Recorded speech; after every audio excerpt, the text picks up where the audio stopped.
Assalamualaikum warahmatullahi wabarakatuh. Semoga kita selalu dalam lindungan Allah Subhanahu wa Ta'ala dan mendapatkan hidayah serta taufiknya. Dan kelak diakui sebagai umatnya Nabi Muhammad Sallallahu Alaihi Wasallam. Amin ya Robbal Alamin. Diceritakan sebuah kisah sahabat yang membuat Rasulullah Sallallahu Alaihi Wasallam meneteskan air mata. Adalah Abu Dujanah radhiyallahu anhu, sahabat Nabi dari kabilah Khazraj, yang membuat Rasulullah menangis. Selain dikenal pemberani di medan perang, Abu Dujanah juga seorang yang sangat menjaga diri dan keluarganya dari perkara haram. Suatu hari, usai salat subuh berjamaah bersama Rasulullah, Abu Dujanah selalu terburu-buru pulang tanpa mengikuti doa ba'da salat yang dipanjatkan Rasulullah. Rasulullah mencoba mencari tahu penyebab kebiasaan Abu Dujanah itu. "Wahai Abu Dujanah, apakah engkau tidak memiliki permintaan yang perlu engkau panjatkan ke hadirat Allah sehingga engkau sering meninggalkan masjid sebelum aku selesai berdoa?" tanya beliau. Abu Dujanah menjawab, "Begini Rasulullah," kata Abu Dujanah memulai ceritanya. "Rumah kami berdampingan persis dengan rumah seorang laki-laki. Di atas pekarangan rumah milik tetangga kami ini, terdapat satu pohon kurma menjulang, dahannya menjuntai ke rumah kami. Setiap kali ada angin bertiup di malam hari, kurma-kurma tetanggaku itu saling berjatuhan, mendarat di rumah kami. Ya Rasul, kami keluarga orang yang tak berpunya. Anakku sering kelaparan. Saat anak-anak kami bangun, apapun yang didapat, mereka makan. Oleh karena itu, setelah selesai salat, kami bergegas segera pulang sebelum anak-anak kami terbangun dari tidurnya.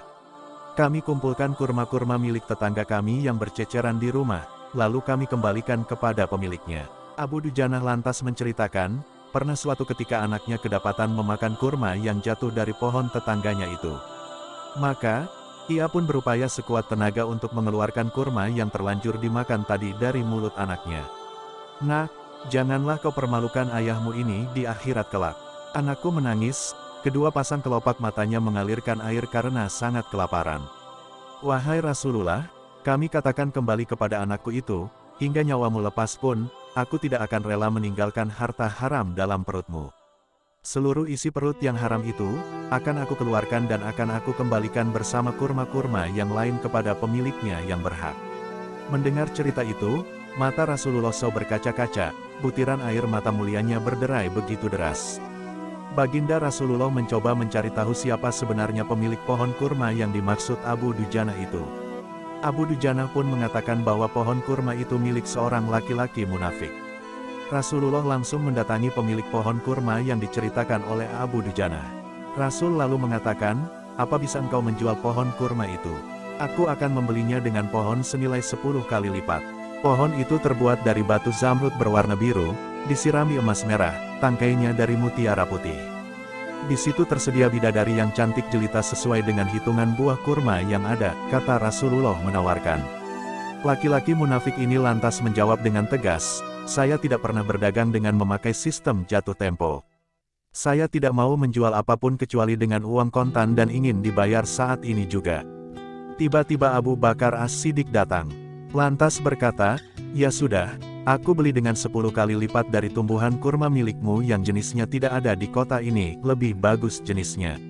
Si munafik pun kegirangan sembari berujar, "Ya sudah, aku jual." Abu Bakar menyahut, "Bagus, aku beli." Setelah sepakat, Abu Bakar langsung menyerahkan pohon kurma itu kepada Abu Dujanah.